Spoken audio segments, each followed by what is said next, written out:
எல்லாம் மகிழ்ச்சியாக இருக்கிறீங்களா? இன்னைக்கு என்ன பிரசங்கனாக்கா, கடன் இல்லாமல் வாழ்வு. வாசிக்கலாமாங்க? கடன் இல்லாமல் வாழ்வு. ஏன் கடால் ஆக்கிதே வாக்கிய?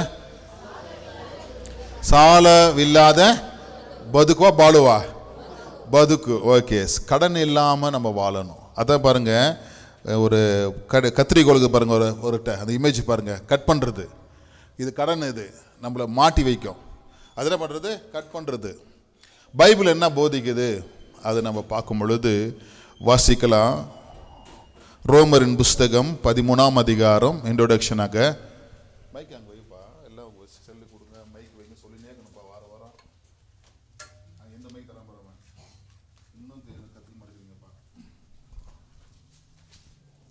ஸ்தோத்திரம். 13ஆம் அதிகாரம் 8ஆம் வசனம் வாசிங்க மாதிரி மின்சன். ஒருவரிடத்தில் ஒருவர் அன்பு கூறுகிற கடனே அல்லாமல், பார்த்தீங்களா, மற்றொன்றிலும் ஒருவனுக்கும் கடன்படாதிருங்கள். இந்த வார்த்தைக்கு ஒரு கை தட்டலாமே. மற்ற ஒன்றுக்கும்,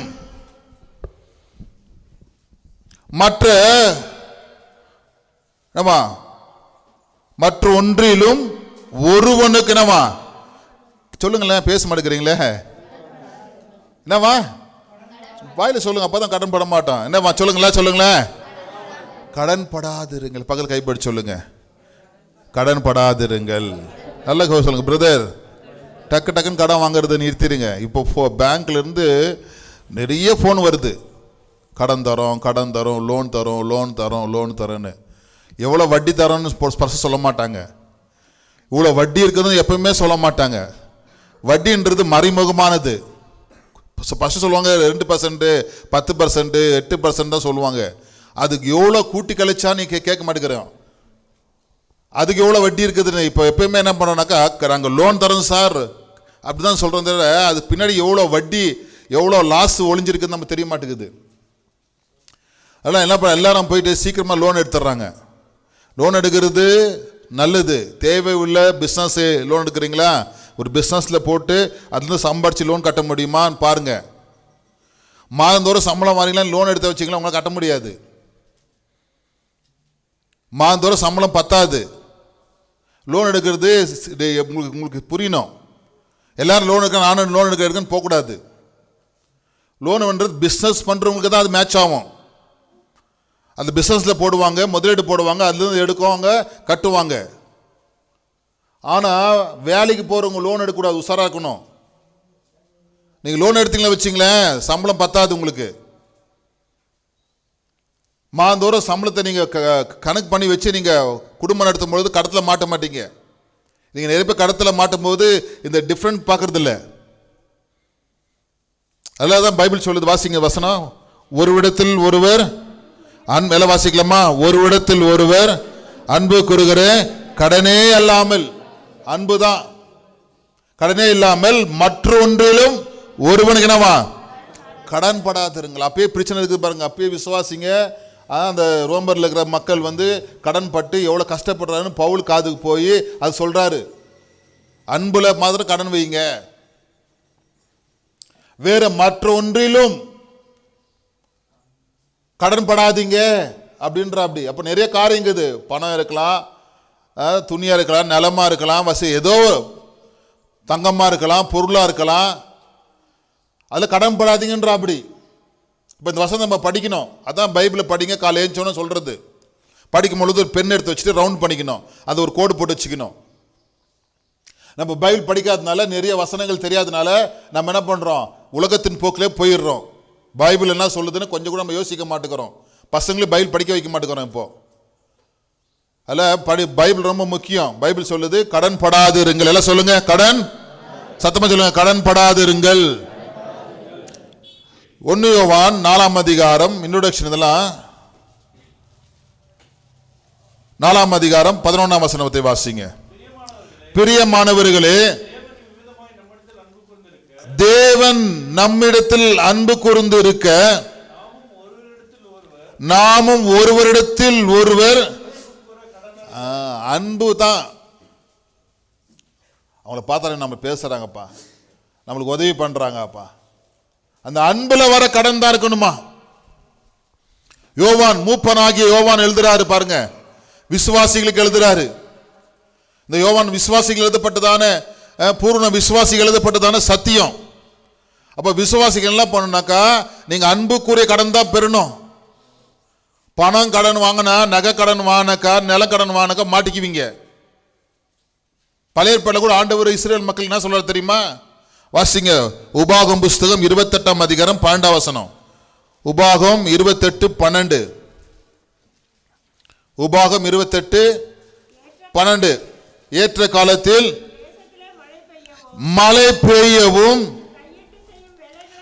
நீ கையிட்டு செய்யும் வேலைகளை எல்லாம் ஆசீர்வதிக்கவும் கர்த்தர் உனக்கு தமது நல்ல பொக்கிஷசாலை ஆகிய வானத்தை திறப்பார். பாருங்க, வானத்தை திறப்பார். நீ அநேக ஜாதிகளுக்கு கடன் கொடுப்பாய், நீயோ கடன் வாங்காதிருப்பாய். கடைசி லைன் என்ன சொல்லுதுங்க? நீயோ, எல்லாம் வாசுங்க, நீயோ சொல்லுங்க, நீயோ கடன் வாங்காது. கொடுக்கறவங்க நிறைய பேர் இருக்கிறாங்க, ஆனா நீ வாங்காதன்னு சொல்லுது பைபிள். இது இன்னைக்கு ஏகப்பட்ட லோன் தராங்க, நிறைய லோனுக்கு பேருக்குது. ஒன்னா ஓடி லோனா தெரியுமா, புதுசா இருக்குது. Business loan, personal loan, vehicle loan, land loan, building loan, ஏகப்பட்ட லோனுக்குது. நீங்க பேங்க்ல கரெக்டாக காசு மெயின்டைன் பண்ணா அதுக்கு ஒரு லோன் தரான். நீங்க காசு ஏதாவது வண்டி எடுத்து, ஏதாவது வீட்டை எடுத்து கரெக்டாக கட்டினா அதுக்கு லோன் தரான் எக்ஸ்ட்ரா. சார் நீங்க கரெக்டாக கட்டிக்கிறீங்க, உங்களை மாதிரி கட்டுறவங்க யாருமே கிடையாது, இன்னும் கூட லோன் எடுத்துக்கோங்க அப்படின்றாங்க. கொடுக்குறவங்க நிறைய பேர் இருக்கிறாங்க, நல்லா கவனிச்சிங்க. ஆனா கட்டும் போது தான் கஷ்டமா இருக்கும். பைபிள் சொல்லுது, வாசிங்க, நீயோ கடன் வாங்க. ஏன் அப்படி சொல்றார் ஆண்டவர்? கடன் வாங்கிட்டீங்கன்னா வச்சுங்களேன், ஆண்டவரை மறந்து வச்சிருவோம். இந்த கட்டளை மீறினாக்கா கஷ்டம் வந்துடும் பாருங்க, நிம்மதி போயிடும் பாருங்க. இப்போ என்ன ஜெபம் பண்ணுறேன், சர்ச்சைக்கெல்லாம் போகிறேனே, ஊழியம் கூட செய்கிறேனே, எவ்வளோ உண்மையாக இருக்கிறேனே, ஏன் எனக்கு இது கடன் தொல்லை போக மாட்டேங்குது? அப்போ என்ன ஜெபம்? ஏன் நம்ம ஜெபம் கேட்கலையா ஆண்டவர்? உன் ஜெபம் கேட்கறதுக்கும் நீ வாழ்றதுக்கு வித்தியாசம் இருக்குது. பைபிள் சொல்ற ஆண்டவர் கடன் வாங்காதன்றாரு. வாங்கிட்டு நீ ஜெபம் பண்ணா எப்படி அற்புதம் நடக்கும்? நிறைய அப்படிதான், வாங்கிட்டு ஜெபிச்சுக்கலாம், ஆண்டவர் மாத்திருவாருன்றாரு. அப்ப எப்படி ஆண்டவர் மாத்துவாரு? அதுல இருந்து நம்ம விடுதலை பெறணும், மன்னிப்பு ஆண்டவருக்கு வாங்கணும். ஆண்டவரே நான் வாங்குறது செய்து தப்பு ஆண்டவரே, இந்த கட்டளை நான் மீறிட்டேன், இந்த வசந்த நான் மீறிட்டேன், என்ன மன்னி ஆண்டவரே, இனிமேல் நான் செய்ய மாட்டேன்னு சொல்லும் பொழுது ஆண்டவர் விடுதலை கொடுப்பாரு. எத்தனை பேர் விசுவாசிக்கிறீங்க? உண்மையா பொய்யா? நான் இனிமேல் போக மாட்டேன் ஆண்டவரே, இது மாதிரி காரியத்துக்கெல்லாம் நம்ம அறிக்கை பண்ணணும். அப்ப அதை ஆண்டவர் பார்ப்பாரு. நம்ம உணர்வு வந்து ஆண்டவரே என்ன மன்னி ஆண்டவரேன்னு சொல்லும் பொழுது அப்ப ஆண்டவர் மாத்துறாரு. ஆண்டு சொல்றாரு பாருங்க இஸ்ரேல் மக்களுக்கு, வாசிங்க, ஏற்ற காலத்திலே மழை பெய்யும் பாருங்க. அடுத்து என்ன போட்டுக்குது? நீ கையிட்டு செய்யும் வேலையெல்லாம் அது போதும். உனக்கு உன் கையில வேலைக்குது பாருங்க வருமானம், அது போதும். அதை வச்சு நீ வாழுங்க, அதை வச்சு நீங்க ஆஸ்வதமா இருங்கன்றாரு. எல்லாருக்கும் வேலை, அவங்க குடும்பத்துக்கு ஏற்ற மாதிரி வேலை இருக்குதா இல்லைங்களா? சொல்லும் பார்க்கலாம், சொல்லுங்க, கை உயர்த்தி சொல்லுங்க, வேலை இருக்குங்களா? உங்க குடும்பத்துக்கு ஏற்ற மாதிரி உங்களுக்கு வேலை இருக்குதா இல்லைங்களா? அதை கையிட்டு செய்யும் வேலையெல்லாம் ஆசீர்வதிக்கும். அதுல கேட்கணும், ஆண்டவரே எனக்கு சம்பளம் பத்தல ஆண்டவரே, கேட்கணும், அப்படி கேட்கணும். என்ன ஆசீர்வதிங்க ஆண்டவரே கேட்கணும், ஆண்டவர்கிட்ட ஜெபிக்கணும்.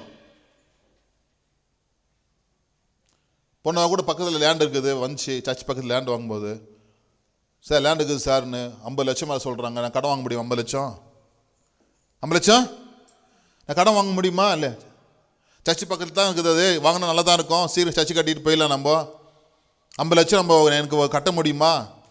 அப்புறம் வரங்க வந்து கேட்டாங்க 10-12 சென்ட்டுக்கு பாஸ்டர் வாங்கிக்கிங்கன்னு. 5 லட்ச ரூபா ஒரு சென்ட்டு. எவ்வளோ 12 சென்ட்டு? 60 லட்சம். என்னால் முடியுமா? உங்களால் முடியுமா? இல்லை. அப்புறம் யோசிக்கணும். ஆண்டவர்கிட்ட ஜெபம் பண்ணுறோம். ஆண்டவரை நீங்கள் ஏதாவது அற்புதம் செய்யுங்க ஆண்டவரை. ஜெபம் தான் முக்கியம். நான் சொல்றது புரியுதுங்களா? அப்போ நம்ம கையிட்டு வேலை ஆண்டவரை ஆசீர்வாதம் சொல்லி ஜெபிக்கணும். தவிர சரி எப்படியாவது அது வாங்கிடணும், அவசரப்பட்டு ஆத்திரப்பட்டு எப்படியாவது வாங்கிடணும். வாங்கிட்டா கூட மாதம் எவ்வளோ கட்டணும்? 1 லட்ச ரூபாய் கட்டணும். எவ்வளோ கட்டணும்? 1 லட்சம் கட்ட முடியுமா கடன் வாங்கினாக்கா? அப்போ யோசிக்கணும் தேவனுடைய பிள்ளைகளை. அப்போ நம்ம ஜெபிக்கணும். என்ன பண்ண சொல்லுங்க? கடன் வாங்கிட்டு ஜெபிச்சு கூடாது. ஜெபிக்கிறது கடன் வாங்குறதுக்கு முன்னாடி ஜெபிக்கணும். என்ன ஒன்றும் சொல்ல மாட்டேங்கிறீங்களே? நிறைய பேர் வாங்கிட்டு பிறகு மாட்டிட்டு பேர் ஜெபம் பண்றாங்க. ஆக்சிடென்ட் ஆகிறதுக்கு முன்னாடி ஜெபிக்கணும். ஆண்டவரே எனக்கு ஆக்சிடென்ட் ஆகக்கூடாதுன்னு. ஆக்சிடென்ட் ஆகிட்டு பிறகு ஆண்டவரே இன்னும் ஒரு ஆக்சிடென்ட் ஆகக்கூடாது ஆண்டவரே அப்படி ஜெபம் பண்றது. ரொம்ப தெளிவாக இருக்கணுங்க. ரொம்ப தெளிவாக இருக்கணும். இன்னைக்கு நிறைய பேருக்கு ஏன் சரியான தூக்கம் இல்லை, நிம்மதி இல்லை தெரியுமா? கையில் ஆசீர்வாதம் கேட்க முடியும். வாசிங்க. கையிட்டு செய்யும் வேலையெல்லாம் ஆசை கேட்கணும். ஆண்டவரே எனக்கு இந்த பணம் பத்தல ஆண்டவரே, எனக்கு சம்பளம் பத்தல ஆண்டவரே, இந்த வேலை பத்தல ஆண்டவரே கேளுங்க. அதை நம்ம அந்த வசனத்தை நம்ம சரி கவனிக்கிறது இல்லை. அப்புறம் சொல்ல பாருங்க, அப்படி கேட்டா கர்த்தர் உனக்கு தமது நல்ல இல்லை வாசிக்க மாட்டேங்கிறீங்களே, பொக்கிஷசாலியாக வானத்தை திறப்பார், நீ அநேக ஜாதிகளுக்கு கை தட்டலாமா? அதுக்கப்புறம் உனக்கு ஆசீர்வாதம் வருங்க. நீ அநேக ஜாதிகளுக்கு கடன் கொடுப்பாய், நீயோ கடன் வாங்காதிருப்பாய். இது நம்ம மைண்ட்ல எழுதி வச்சுக்கணும். கடன் வாங்காதிருப்பாய். அதான் என்ன பிரசங்க இன்னைக்கு, கடன் இல்லாமல் வாழணுங்க. இது ரொம்ப நல்ல வசனம் பாருங்க. ஏன் கடன் நம்மளுக்கு ஆவது தெரியுங்களா? கடன் நம்ம தவிர்க்கணும். கடன் நம்மளை அடிமைப்படுத்திடும். கடன் நம்மளை தலைகுனிய வச்சிடும். கடன் நம்மளை என்ன பண்ணுவோம், வியாதிகளை கொண்டு போய் போட்டுரும். நிறைய டென்ஷன் ஜாஸ்தி ஆகிட்டு வியாதிங்க ஆரம்பிச்சிடும். நிறைய ஆபத்துங்களை போய் முடிஞ்சிடும். சப்ஜெக்டுக்கு போகலாம். கடன் இல்லாமல் வாழ்வதற்கு 2 சட்டங்கள். எல்லாம் சொல்லுங்க. கடன் இல்லாமல் வாழ்வதற்கு 2 சட்டங்கள் நம்ம இன்னைக்கு பார்க்க போகிறோம். முதல் சட்டம் என்ன? கடன் இல்லாமல் வாழ்வதற்கு முதல் சட்டம் எல்லாம் வாசிக்கலாமா? தாங்கள் வைத்திருப்பதில் திருப்தியாக இருப்பது. எல்லாம் வாசிக்கலாமா? தாங்கள் வைத்திருப்பதில். ஏன் நம்ம காணல இருக்குது? இப்போ இந்த சர்ச் இருக்குது, போதுமானது. இப்போதுக்கு இது போதுமானது. அவங்க பெரிய சபை கட்டுறாங்க, அங்கே பெரிய சபை கட்டுறாங்க. அப்போது எனக்கு இது திருப்தி வரணும். நம்மளுக்கு நீங்கள் வாங்குகிற சம்பளத்தில் திருப்தி இருக்கணும். மற்றவங்களை பார்க்கக்கூடாது. நம்ம நிறைய பேர் கார்டு வைக்கிறான், வீடு கட்டிட்டு பத்திரிக்கை, அங்கே போனோம்னா நானும் இந்த மாதிரி வீடு கட்டுவேன். கட்டுங்க, ஜபத்தில் கட்டணும். ராமே சொல்கிறீங்களா? கடன் வாங்கி கட்டக்கூடாது. கடன் வாங்கினா கூட அது ஏற்ற மாதிரி முடியுமான்னு பார்க்கணும்.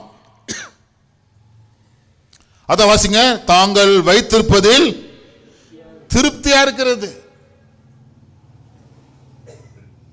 இப்ப ஆண்டவர் என்ன வச்சிருக்காரு? இது எனக்கு போதும். இந்த வருமானத்தில் எப்படி திருப்தியா வாழ்வது, இந்த வீட்டில் எப்படி திருப்தியா வாழ்வது, அது நம்ம கத்துக்கணும்.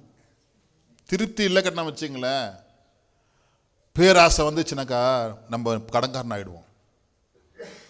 பேராசை வந்துடும்.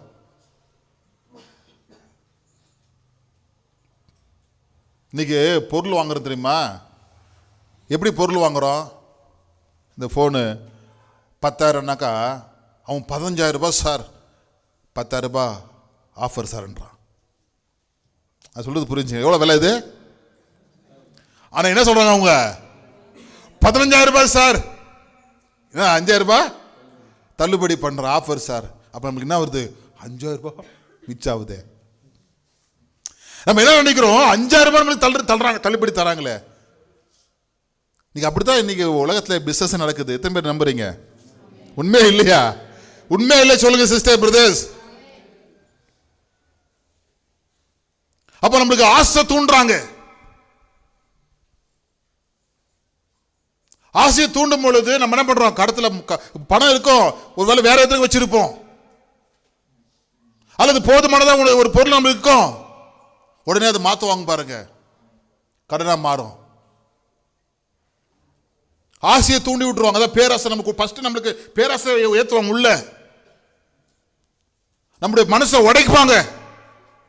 இது இவ்வளவு சீப்பா உனக்கு தரேன், இது யாரும் தரமாட்டாங்க, இந்த சான்ஸ் உனக்கு கிடைக்காது, நம்முடைய திருப்தியை மாத்துவாங்க. எத்தனை பேர் நம்புறீங்க? இது நம்ம திருப்தியா இருப்போம் பாத்தீங்களா? நம்ம அன்பா குடும்பமா ஐக்கியமா திருப்தியா இருப்போம் பாருங்க, அது ஃபர்ஸ்ட் உடைப்பாங்க. ஏன்னா இது உனக்கு இவ்வளவு கம்மியில தரோம். உடனே ஓடுவோம்.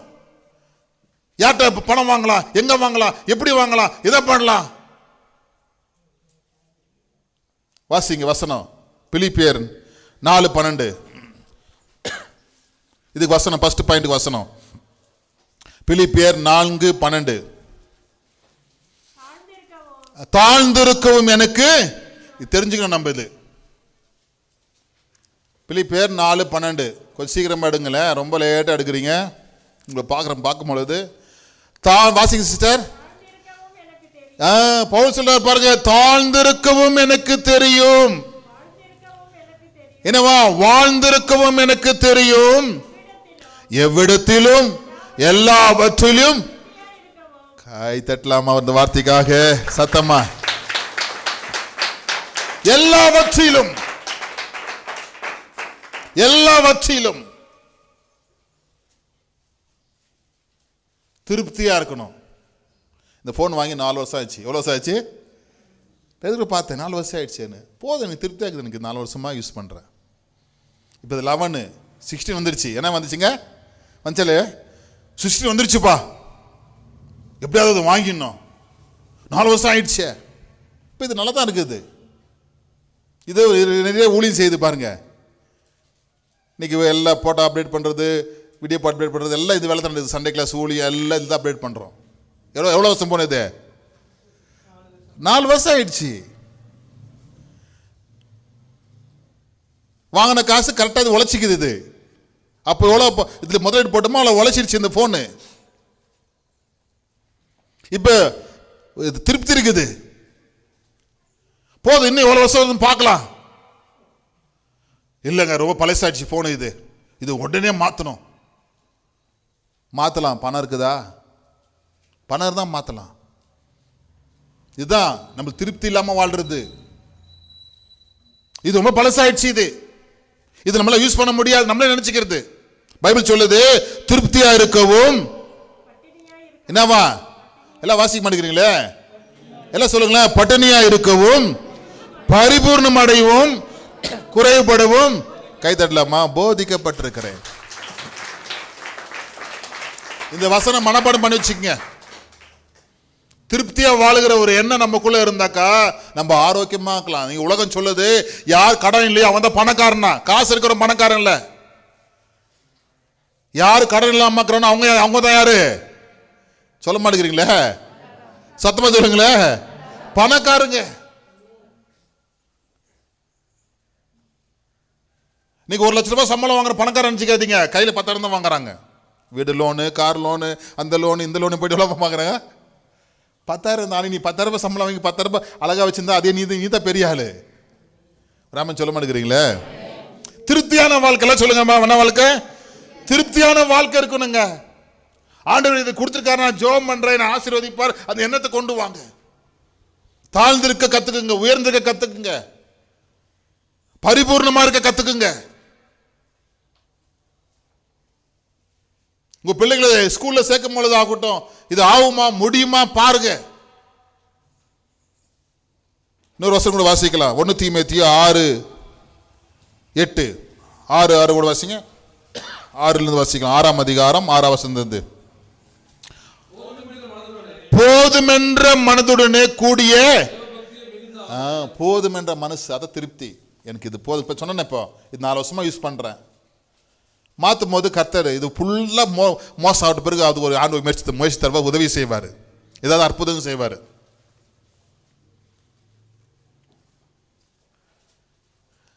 ஹல்லேலூயா. அப்போ போதும் என்கிற மனது அது வரணும் எனக்கு. இப்ப இது போதுங்க.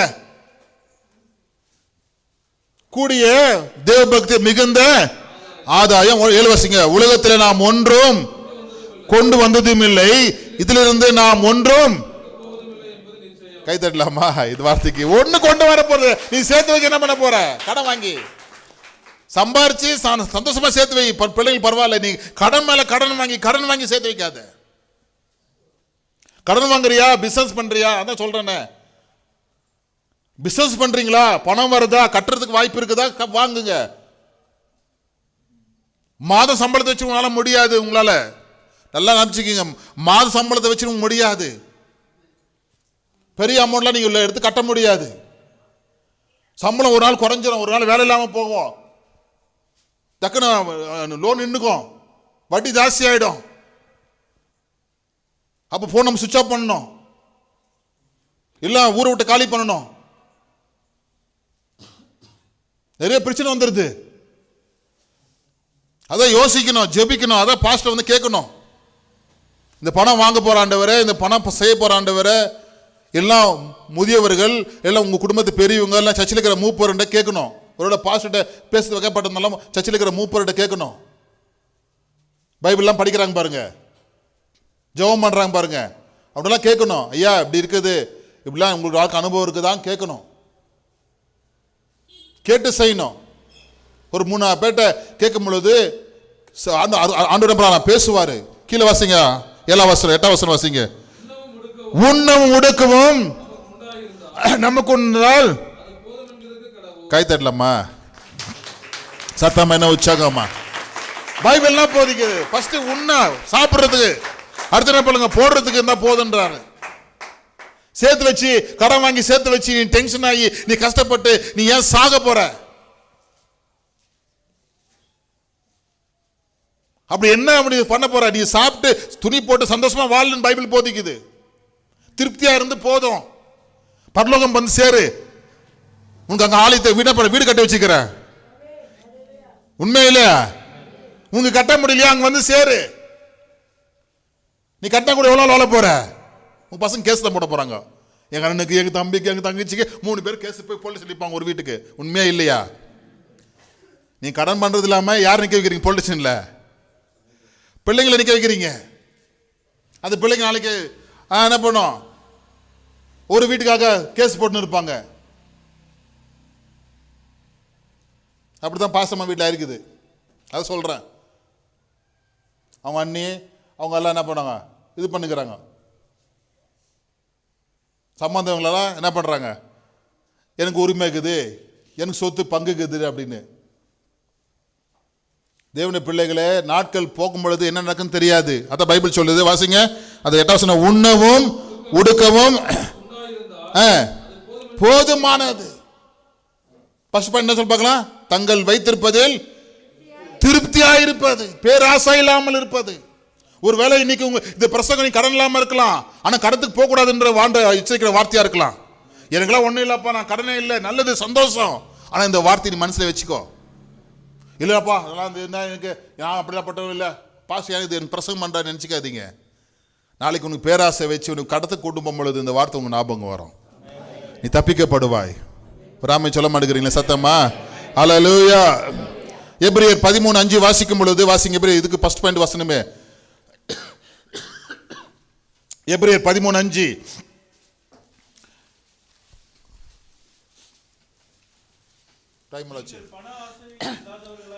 நீங்கள் பண ஆசை இல்லாதவர்களாக நடந்து, பாத்தீங்களா? திருப்தியான வாழ்க்கைக்கு போதுமென்று இருக்கிறது. நீ இல்லாம இல்ல, உங்களுக்கு வசதிக்கு ஏற்ற மாதிரி நீங்க இருக்கிறீங்க. நான் சர்ச்சில் கணக்கு பண்ணி பார்த்தேன். 50 குடும்பம் 35 குடும்பம் சொந்த வீட்டில் இருக்கிறாங்க. ஹலோ, எவ்வளவு குடும்பங்க? 50 குடும்பங்கள்ல எத்தனை குடும்பம்? 35 குடும்பம் என்ன வீட்டில் இருக்கிறாங்க? சின்னதோ பெருசோ என்ன இருக்கிறாங்க? சொந்த வீட்டில் இருக்கிறாங்க. அவங்களுக்கு ஜெபம் பண்ணுகிறேன். இன்னும் எல்லாம் சொந்த வீடு வாங்கின ஆண்டவரே. ஹல்லேலூயா.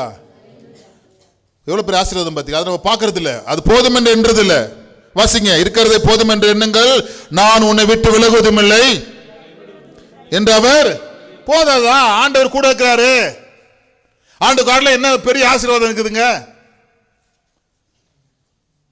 சொல்லுங்க பார்க்கலாம். இப்போ நாங்களாம் ஊழியம் செய்கிறோம், கர்த்தர் கொடுத்தா தான் ஆசீர்வாதம். ராமே சொல்லுங்க, கொடுக்கட்டும் ஆண்டவர்.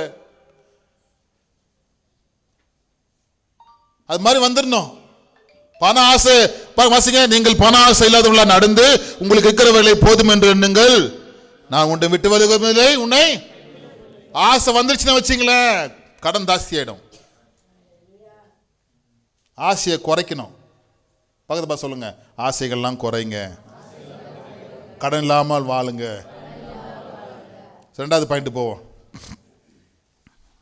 வாசிக்கலாமா? ரெண்டாவது பாயிண்ட். எல்லாம் கொஞ்சம் டிவி பார்க்குறீங்களா? எங்கள் மேலே டிஸ்பிளேல, தங்கள் தேவைகள் அனைத்தையும் தேவன் சந்திப்பார் என்று விசுவாசத்துடன் இருப்பது. மறுபடியும் வாசிக்கலாமா? தங்கள் தேவைகள் அனைத்தையும் தேவன் சந்திப்பார் என்று விசுவாசத்துடன் இருப்பது. இந்த வார்த்தை ரொம்ப முக்கியம். தேவன் மேல் நம்ம விசுவாசம் இல்லாமல் போகுது, காத்திருக்க மாட்டேங்கிறோம். ஜெபம் அதை உபாசப்பெல்லாம் வைக்கிறது நம்ம வரமாட்டேங்கிறோம். வந்து உட்காந்து ஜெப குறிப்பில் சொல்லி ஜெபம் பண்ணிட்டு உபவாசமாக இருக்கலாம். அன்னைக்கு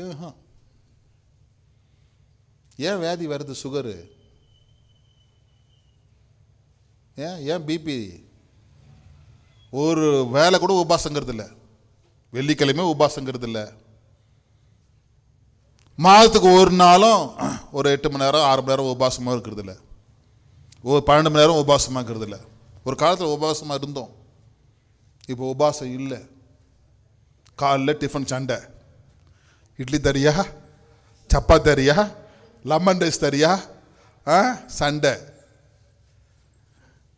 உபவாசன்ற வார்த்தை இல்லை.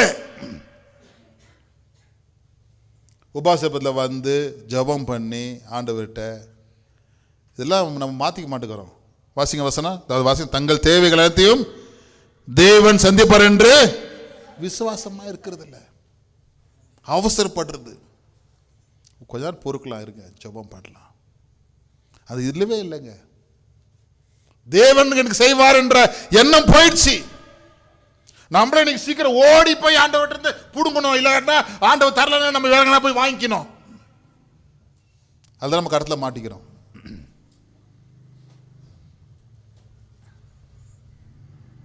வாசிக்கல அதுக்கு வசனம், மத்தேயு 6ஆம் அதிகாரம் 33ஆம் வசனம். நமக்கு தெரிஞ்ச வசனமே, மத்தேயு 6:33. முதலாவது தேவனுடைய ராஜ்யத்தையும் தேடுங்கள், தேடுங்கள், அப்பொழுது கைத்தாட்டலாம் இந்த வார்த்தைக்காக கூட கொடுக்கப்படும். இருக்கிறதுல சேர்த்து கொடுப்பார், கூட கொடுக்கப்படும். தேடுங்கள் தர ஆண்டவர்.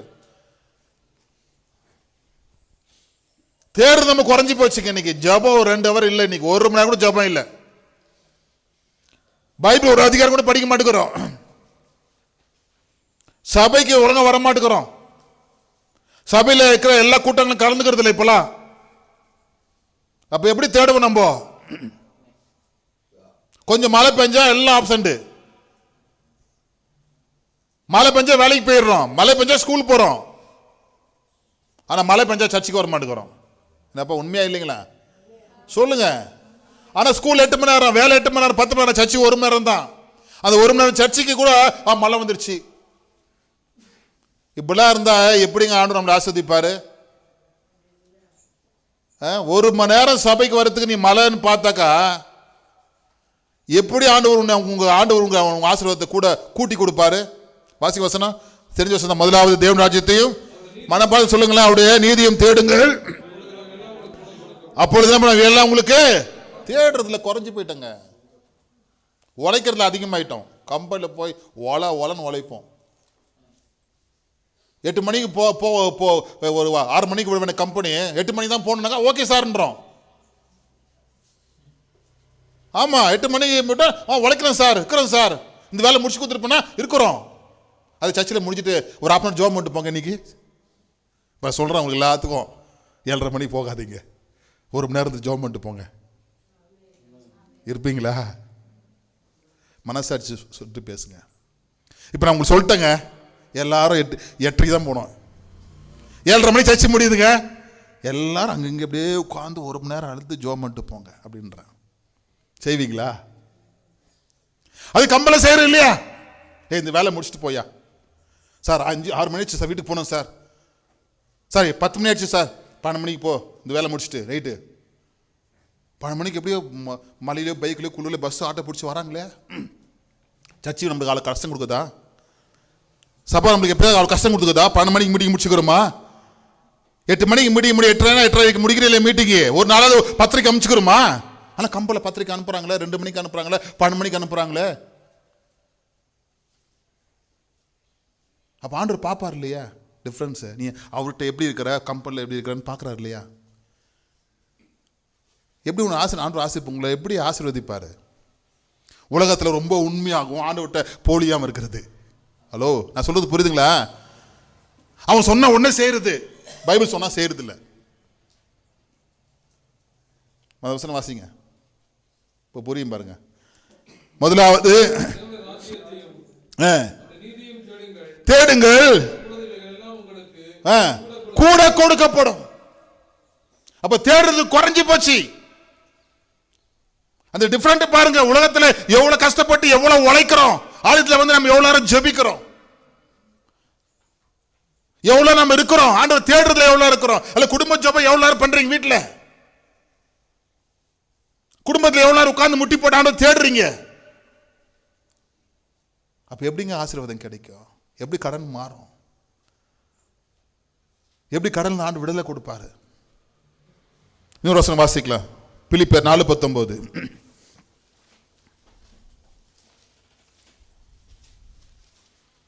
பிலிப்பியர் 4:19. என் தேவன் தம்முடைய அவருடைய ஐஸ்வர்யங்குதுங்க. நீ கம்பளை தான் ஐஸ்வர்யங்குது, சம்பளம் போடுறான், அக்கௌண்ட்ல காசு போடுறான், நம்ம பெருமையாக நினைக்கிறோம்.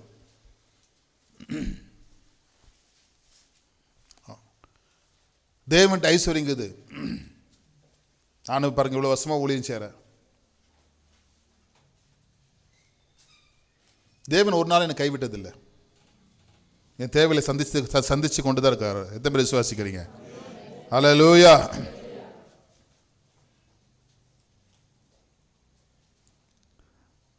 வாசிங்க. என் தேவன் தம்முடைய ஐஸ்வர்யத்தின்படி உங்கள் குறைகள் எல்லாம், குறை இருக்குது நம்மள்கிட்ட, கடன் வாங்க சொல்லல, அந்த குறைய யாரு போகணும்? வாசிங்க. கிறிஸ்து இயேசுக்குள் கை தட்டலாமா? கர்த்தர் நிறைவேற்றுவார். அந்த விசுவாசம் நம்மளுக்கு இருக்கணும். ஒரு மனுஷன் வந்து என் கடத்தை மாற்றக்கூடாது, கர்த்தர் மனுஷன் மூலியமா மாற்றுவாரு. நீங்களே சுயமா போயிட்டு டாப் அப் பண்ணக்கூடாது. கடத்தை கேட்பாங்க, சார் 10 லட்சம் லோன் எடுத்தீங்க, 6 லட்சம் கட்டி 4 லட்சங்கிறது இருக்குது சார், பேங்க்காரன் சொல்கிறா. அப்படி இன்னும் உங்களுக்கு 15 லட்சம் தரோம் சார், டாப் அப் பண்ணிக்கங்க. என்ன பண்ணீங்க? Top up loan. என்ன லோன் சொல்லுவாங்களா? Top up loan. உடனே நம்ம இவ்வளோ உண்மையாக இருக்கிறோமா, இவ்வளோ உண்மையாக கட்டிட்டோமா, நமக்குள்ள பெருமை வருது பாருங்க. சரி சார், என்ன அது இந்த செயின் கட் பண்ண முடியல, நான் சொல்றது புரியுதுங்களா? இந்த செயினை பண்ண முடியல, கட் பண்றதுக்கு முயற்சி இருக்கும் பொழுது என்ன வருதுங்க? நம்முடைய நீதி. எவ்வளோ உண்மையாக கட்டியிருக்கிறோம், எவ்வளோ பேங்க்குக்கு உண்மையாக இருந்திருக்கிறோம், நம்மளுக்கு இன்னும் எவ்வளோ போட போறாங்க இப்போ காசு? டாப் அப் லோன் போட போறாங்க. தேவன் டாப் அப் வாங்குங்க. என்ன ஆமென், கை தட்ட மாட்டேங்கிறீங்களே? தேவன் டாப் அப் பண்ணணும். தேவன் பண்ணாங்க, அவர் கேட்க மாட்டார். திரும்ப கேட்பாரா? சொல்லுங்க, கேட்பாரா? ஆனா பேங்க டாப் அப் பண்ண என்ன பண்ணுவ?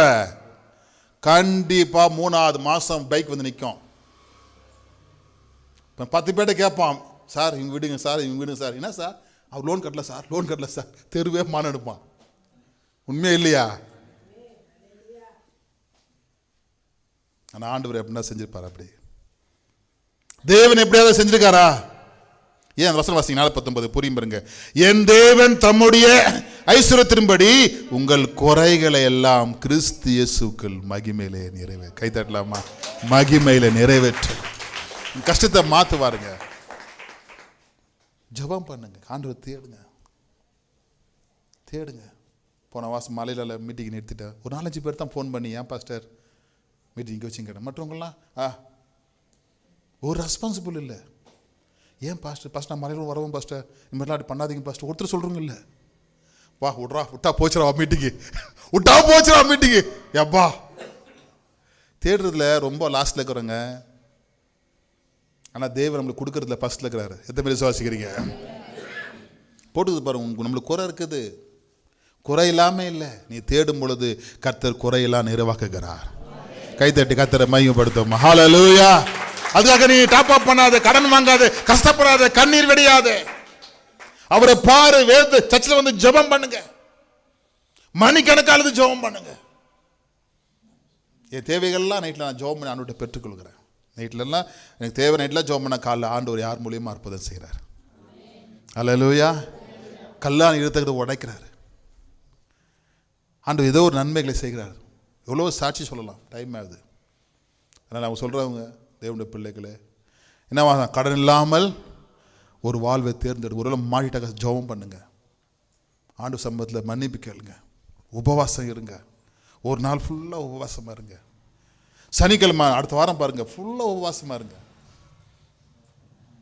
ஒரு குடும்பம் நம்ம சர்ச்சில் இருக்கிறாங்க ஒசூரில், கணவன் மணி வெள்ளிக்கிழமை போகுது, நைட்டு தான் சாப்பிடுவாங்க. கஷ்டத்தில் அந்த குடும்பம் இன்னைக்கு 3 ஆஃப்டர் பில்டிங் கட்டி சர்ச்சுக்கு ஒரு வீடு ப்ரேயர் ரூம் கட்டிக்கிறாங்க. இதில் பாதி சர்ச்சுக்கு பாஸ்டர். வெள்ளிக்கிழமைனா ஜபம் தான், ஒரு நாளும் சாப்பிட்றதில்ல. 2 பேருமே வேலைக்கு போனால் கூட அங்கேயே பட்னியாக தான் உபவாசத்திலே தான் வேலை செய்கிறார். அப்படி சாட்சியாக சொல்கிறேன். இது அங்கே ஒரு பிரான்ச் வச்சு வரப்போகுது நமக்கு. அவங்க அவ்வளவு வைராக்கியமாக ஒரு வெள்ளிக்கிழமை கூட சாப்பிட்டதில்லை. அவங்க நைட்டு தான் சாப்பிடுவாங்க. அவ்வளோ உபவாசம். அப்போ பார்த்தா தேடினக்கா அவங்க அவ்வளோ ஆசீர்வாதத்தை பெற்றுக்கிறாங்க. பேக்ரவுண்டு இல்லை, ஆண்டவர் நல்ல வேலை கொடுத்தாரு, பிஸ்னஸ் கொடுத்தாரு.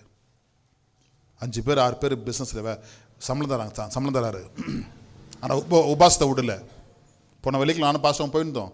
அப்படி சொல்கிறாங்க, உபாசமாக்குறோம் பாஸ்டர், இப்போ தான் நைட்டு தான் இப்போ சாப்பிட்ணும், 9 மணி தான் சாப்பிட்ணும், 8 மணிக்கு 7 மணி எங்கள் வீட்டில் இருக்கிறோம், காலையில் உபவாசம் பாஸ்டர், ஜெபம் பண்ணுங்க அப்படின்றாங்க. எத்தனை பேர் உபவாசம் இருக்கிறோம்? நம்ம தேடுறோம் ஆண்டவரை. உபவாச ஜெபத்தை மறந்துட்டோம். சர்ச்சில் உபவாசம் நோட்டீஸ் அடிச்சுக்கும் பாருங்க, அதெல்லாம் கண்டுக்க மாட்டோம், தூக்கி தூரம் போட்டு போயினே இருப்போம் வேலைக்கு. அது எது நம்மளுக்கு இதுதான் கொடுக்குறாங்களா பசங்க, போடு தூக்கி போடு, பைபிள் வைக்கிறோமா கொண்டு போய் போடு. எப்படிங்க ஆண்டு உங்களெல்லாம் ஆஸ்வதிப்பார்? வாசிங்க வசனம், கன்க்ளூஷன் பண்ணுவோம். பிரசங்கி 10:19 கன்க்ளூஷன். பிரசங்கி என்ன சொல்ற? பிரசங்கிக்கு